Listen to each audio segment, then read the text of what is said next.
We are live in 5, 4, 3, 2, 1. Hey, everybody, it's your favorite Ken, the founder of Vermillion Sky, Ken Vermeil. Boom, that's me.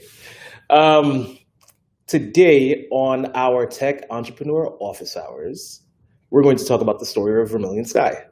It's going to be a little bit self-serving, but I think it's always important to talk about your business. As entrepreneurs, you know that you always need to tell your story. People need to know what you do and why you do it. And I think that it's important to give you an example. So, my journey started all when I was a young little boy. When I was 5 years old, my mom got me a Nintendo Entertainment System. It was one of the it was the first video game system that I owned. And I know that you might not think that that point is important, but bear with me. So my mom, my single mom, living in our kind of dusty one-bedroom apartment, decided to buy her 5-year-old this $200 one. I didn't know that it was $200, but it was, and we were broke, we were super poor. But she bought me this $200 piece of video gaming equipment that I ended up figuring out how to put together so that I could play Super Mario Brothers.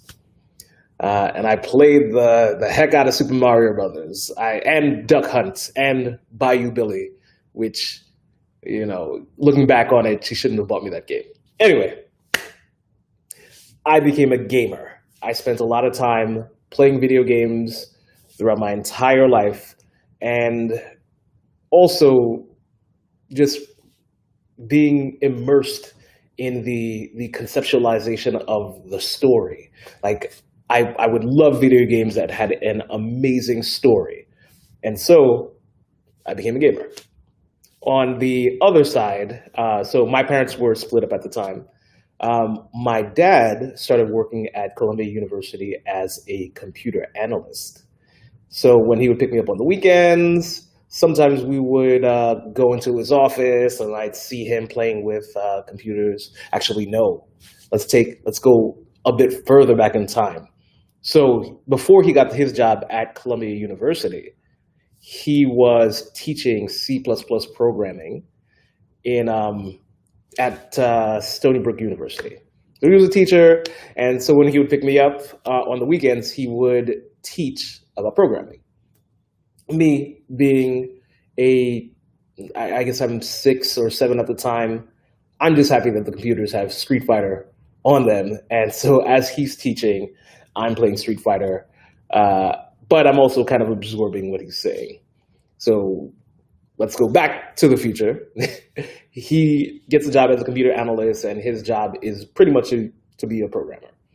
So he's programming, I'm playing video games, my mom's raising me, I'm having a pretty good life.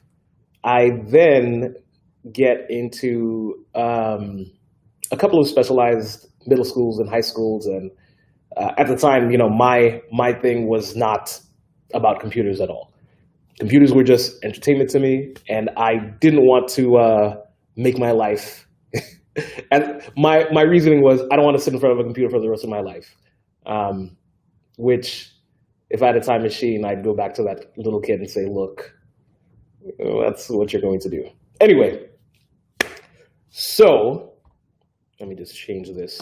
So just to let everybody know, this is my story of Vermillion Sky. And it's going to get a bit personal, but sometimes it's important to get personal. So yeah, I graduate high school, which is super awesome. And then I decide to become a doctor. I decided that my life goal was to become a doctor. It didn't actually end up happening. It was we were doing like a DNA lab, right? And to me, the DNA labs are the most like the concept is amazing, but in practice, the DNA lab was so boring that I was falling asleep in the lab. as I was falling asleep in the lab, I was just remembering, like, oh, do I really want to do this for the rest of my life? Yes, the concept is amazing. And yes, I have absolute total respect for everyone who becomes a doctor. But for me, I'm thinking, is this the right choice? So the next day, actually, I went in to get a haircut. I went to a barber. It was a new, pretty like fancy barber in the downtown Fulton area of Brooklyn. Right now, the Barclays Center is there, but before the Barclays Center was there, there was like a pretty fancy, awesome barbershop, and in the fancy, awesome barbershop, there was a magazine, and in the magazine, I saw an ad for Full Sail University. And the ad was like, do you want to make video games? Do you want to do all this cool stuff? And I was like, yeah, I think that would be pretty cool if I made video games and did all this cool stuff. I went to the website, and then I saw that the tuition was $80,000, and I was like, oh well, I have a couple of hundred in my bank account. I was just like, there's no way that I'm going to be able to afford this, and I've also never been to Florida, so I forgot that that dream. Eventually, a couple of weird things happened in my life, which pretty much didn't let me. It did not allow me to continue going to college. So let's put it that way. And so I dropped out, and I started entering. I went to this program called NPower. Now, NPower was more like we're going to teach you how to use computers, how to build computers, and afterwards, we're going to hook you up with some big company like SAP or Chase Bank, where you'll do IT for them, and it's a great opportunity, and you can make a lot of money, and you don't even need a college degree. So I was all in. I graduated at the top of that class, which was awesome. My friend Brandon, shout out to Brandon, he might not agree with that statement, but I did give the valedictorian's address, which was great. And after spending time doing like the hardware IT work of putting computers together and learning about networking and all that cool stuff, I was like, I actually pretty much like this computer stuff. So immediately after graduating, and actually during the graduation speech, I tell everybody that I will be leaving New York to go fulfill my dream as a video game designer by going to Full Sail University in Florida in a couple of months. My mom and dad were shocked because they didn't know. They're like, "What you mean you're gonna go to Florida?" And so, after talking and begging and pleading and saying, "Come on, please let me just finish my college in Florida." It's a 2-year program. Which was, it's actually 2 years. It's 4 years concentrated into 2 years, which is tough. Essentially, you would take 40 credits a semester, and a semester would be concentrated within 1 month. It's a crazy system. Essentially, it's boot camp it's college boot camp. So I figured out a way to get the money, through student loans, scholarships, all that good stuff. And I flew down to Florida, and I went to Full Sail. Now, the thing about Full Sail, it is a very, very difficult school to succeed in. There are a lot of people who go down there, pay the tuition, and never come out without a degree. Now, this is not to put Full Sail down, but if you are thinking about going there, just be sure that you are willing to really concentrate on your studies.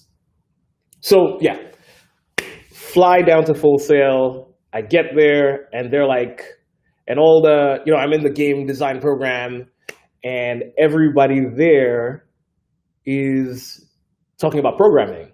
And I was like, well, I don't know what you're talking about because I went I signed up for the game design program, not the game programming program.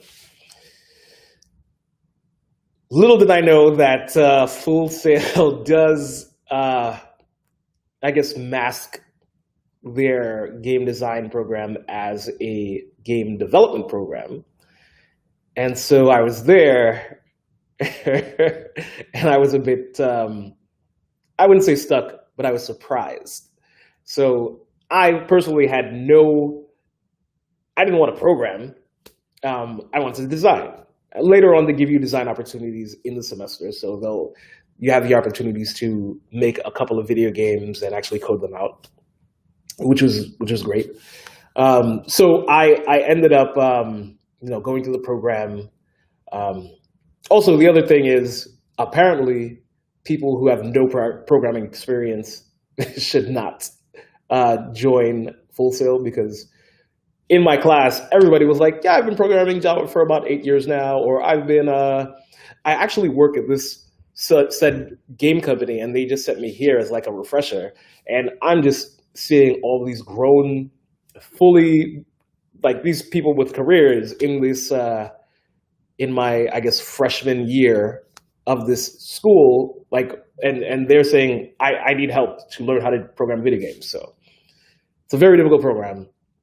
Luckily, I made it out, and because I did make it out, at the end of your semester at Full Sail, at the end of your time at Full Sail, I'm making it sound like a person.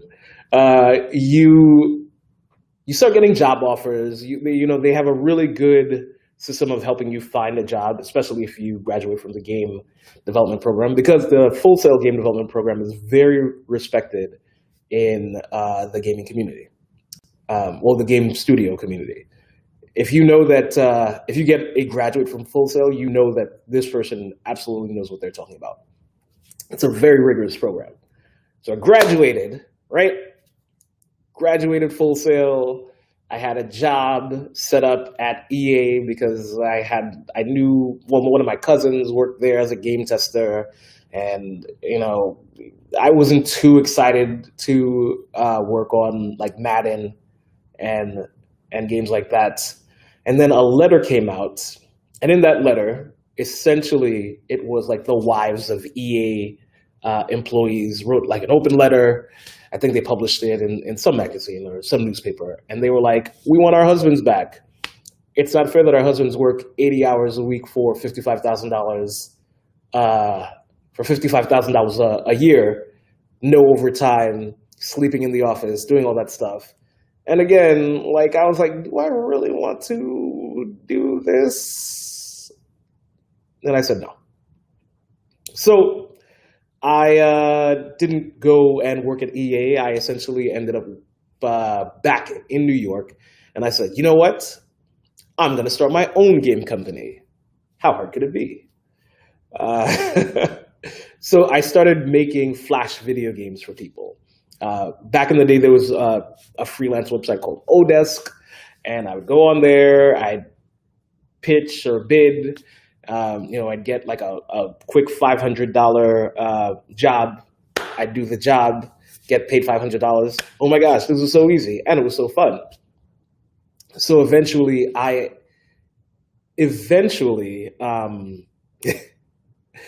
couldn't make enough money just making these Flash games because, one, there were people in other states and countries that were able to charge much lower than me. And two, even though it was easy, it was still time consuming to create a game. So eventually I said, well, if I can make a game, I can make a website. And so I started making websites. And one of my first clients, one of the first clients that I worked with, after I created a website for them, they started getting really big. They were like a real estate agency. I created like the front end and the back end, did all the design by myself. And I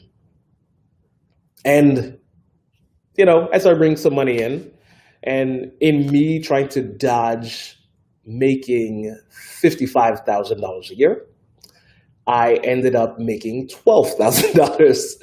No, I ended up making $8,000 that first year, which it was not really a lot, but it was something. I still had the ability to make money on my own.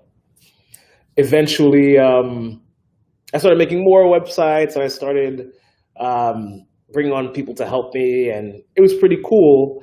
And then somebody asked me to make them an app, and I was like, "Oh, I can make an app." Actually, no. I was actually hired by a company that wanted to make a gaming app, and I knew how to make games, and I knew C++, C Sharp, pretty much like when you leave Full Sail, you pretty much know you could pretty much learn any programming language in under a month because one, it's rigorous, and they teach you how to learn programming. And I also knew the core computer design, I guess software design. Oh, look at that. I guess I know the core. You understand software innately, and that's one of the really good things about kind of going through Full Sail. So anyway,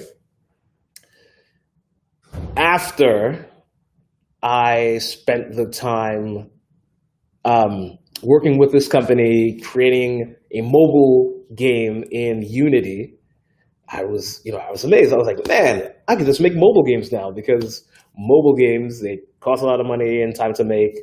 And eventually I left that company because even though I was working at that company, I still wanted to do stuff, build my own company.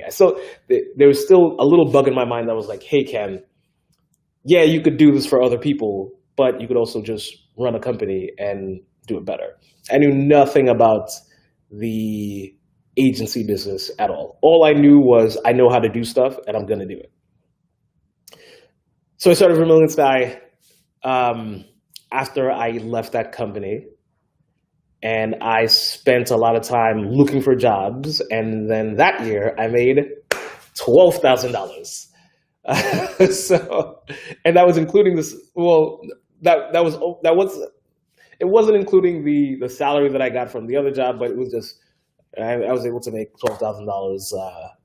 So I had a pretty nice, I had a pretty nice year because I had the salary money and I had the money for my business. But you can't really live off of $12,000. So eventually things started looking bad. And at first I was like, oh, maybe I just need to acquire more skills. So I started learning more things. I started kind of becoming an expert in very niche things. I spent a lot of time learning JavaScript, learning ActionScript at the time. I spent a lot of time just learning Code Fusion, like just anything that was out there I was going to learn, and I was going to throw it on my portfolio, and I was going to say that it was one of the capabilities of my company, and that's what I was going to do. Problem is, it didn't work because people don't actually care about people care that you can do stuff, but most of our clients at the time, they were just happy that they found somebody that was personable and who could do what they say that they can do. So I spent a lot of time looking for clients, and things started getting better. And essentially at this time, we were only making websites. And eventually we started evolving to a point where things were okay. And in our job, in the process of looking for clients, we found another agency, and that agency actually just hired us to do their apps. And even though we made gaming apps, I ended up spending the time to learn how to pretty much do everything. From that agency relationship, we started making a ton of money, and we started being introduced to a lot of people. I learned a lot about the app. Well, I learned a lot about the agency as a business. One of the other things that I realized is that I was completely undercharging. So I didn't know the value of all of the knowledge that I had. What I did know is that I could do it. If you asked me to do something, I could do it. That was like my biggest thing. So made a whole bunch of money, started learning more about the agency business, starting learning more about the like product development itself. And in these early days of me working with agencies and me working with entrepreneurs and agencies and kind of doing their fulfillment, I learned a lot about the product design and development experience. Sorry, the results of a good product design and development experience. Those days were pretty much like the wild, wild west because nobody really knew what they were doing. They just knew that if you make an app, you make a lot of money. But nobody actually knew what the customers wanted. Instead, they just built what looked nice or what felt nice or what they felt like was going to be a big thing, right? And again, this is like before Instagram, before Twitter, before anything. It was when it was when there's an app for that was a pretty big thing. Eventually, I started seeing a lot of these early projects failing. They all failed. We would build. We would spend 6 months building a project. It would be beautifully coded, excellent UX UI, but no traction. Even on the game side, we would build a crazy game that was super interesting, fun to play. No traction. Those businesses ended up failing. They would be around for a year or so, and then either the company or the entrepreneur or the founder would say, you know what, it's not making any money. We're gonna shut things down. I hated that. If you spend 6 months doing something and then somebody's like, oh, well, we're just gonna throw it away, it sucks. So I figured that there had to be a better way to build products. There had to be something that I could really do to ensure that when you build a product, you're not going to just waste your money. Now, in anything that you build, there's always risk. And so there's no secret formula to building, the next Instagram or the next Uber. But there is a way that you can eliminate a lot of risks. And so on our side, or on my side, on the Vermillion Sky side, when we kind of rebooted, we exited a lot of those agency relationships, mainly because, we were kind of like a white label development agency.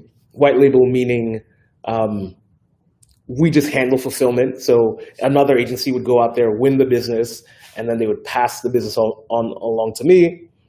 I would do lead development, and then I would pass it on to the other company, and the other company would then pass it on to the clients, not knowing that they use another agency to actually do the fulfillment. So eventually I got tired of that because that's not really sustainable. And I felt that it was more important to get clients on my own. So in the process of working through all of that, we realized that there has to be something. Like maybe there's like a development framework that we could use to just lower the costs of creating an application, right? So I came up with this idea called the Constellation Project. And what the Constellation Project was supposed to be was, it was supposed to essentially just, you snap your fingers and in 4 weeks, you have an app. It didn't work that way. We did learn a lot about optimizing the development process and making sure that everything looks good and making it so that things aren't buggy, which, it happens in software development. And so we really optimized that process.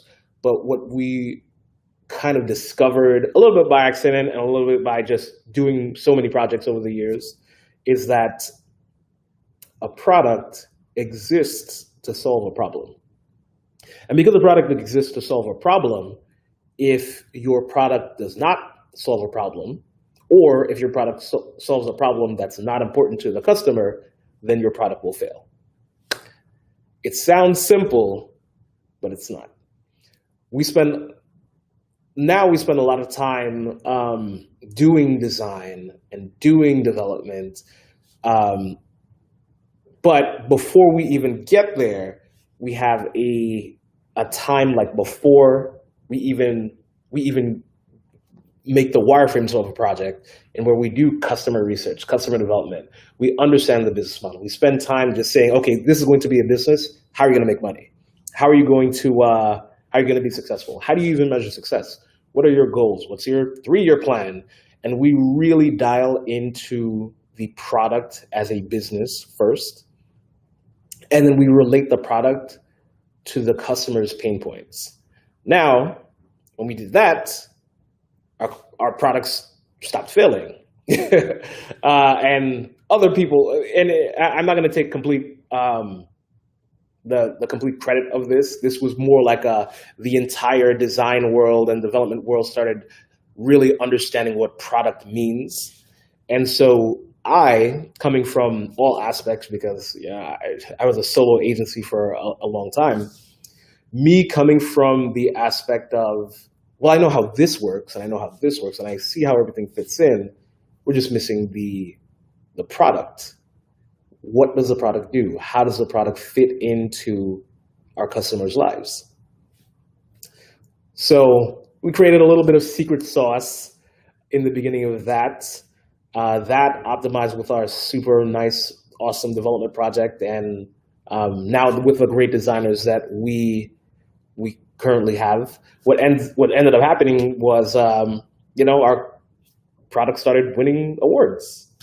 We were actually then recognized by Clutch as one of the top application development agencies for 2018 and 2019. And we didn't apply this year, but we probably will, and it'll probably be for 2020 as well. So that's how Vermillion Sky became an award-winning agency. And that's how we're going to continue to be an award-winning agency, because we focus on the product and how the product fits into our customers' lives. And with that, that's the story.